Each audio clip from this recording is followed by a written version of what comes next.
কুয়েতে ৮০ kilogram মেথসহ ২ Asian গ্রেপ্তার। মাদক বিরোধী কর্মকর্তাদের একটি বড় সাফল্যে উল্লেখযোগ্য পরিমাণে অবৈধ ওষুধ বাজেয়াপ্ত করা হয়েছে।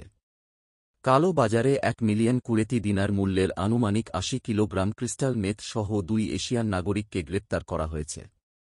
এই অপারেশনটি মাদক পাচার এবং সাইকোট্রপিক পদার্থের বিরুদ্ধে লড়াই করার জন্য স্বরাষ্ট্র মন্ত্রণালয়ের চলমান প্রচেষ্টার অংশ। Criminal security sector, general department for combating নার্কোটিক্সের মাধ্যমে গ্রেপ্তারটি কার্যকর করে। সন্দেহভাজনরা স্বীকার করেছে যে সাবু তাদেরই ছিল এবং প্রকাশ করেছে যে তারা কুয়েতের মধ্যে মাদক বিতরণের জন্য একটি বড় আন্তর্জাতিক মাদক ব্যবসায়ীর নির্দেশে কাজ করছিল। জব্দকৃত মাদকসহ আসামিদের পরবর্তী আইনানুগ ব্যবস্থা গ্রহণের জন্য পাবলিক প্রসিকিউশনে পাঠানো হয়েছে। স্বরাষ্ট্র মন্ত্রণালয় মাদক পাচার কার্যক্রম নিরীক্ষণ ও দমনের জন্য তার প্রচেষ্টাকে আরও জোরদার করতে প্রতিশ্রুতিবদ্ধ।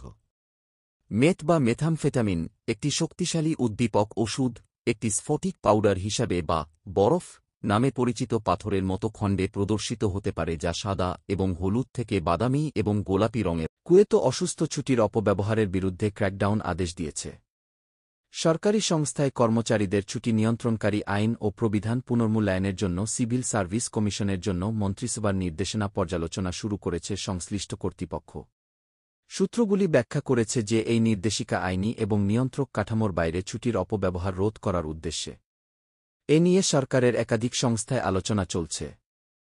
৪৩,২৭৯ কুয়েতি এবং প্রবাসীদের বিদেশ ভ্রমণ নিষিদ্ধ করা হয়েছে।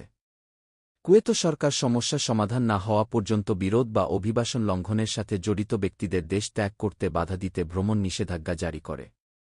বিষয়টি সিভিল, ফৌজদারি বা অভিবাসন লঙ্ঘন নিষ্পত্তি না হওয়া পর্যন্ত নিষেধাজ্ঞা কার্যকর থাকবে।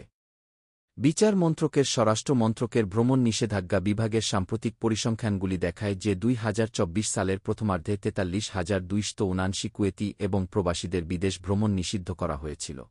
Kuwait public authority for food and নিউট্রিশনের দলটি সুয়াইখের কিছু রেস্টুরেন্ট পরিদর্শন করে এবং খাবারে ত্রুটি খুঁজে পায়, যার ফলে ২৮টি রেস্টুরেন্টকে বন্ধ করে জরিমানা করা হয়েছে।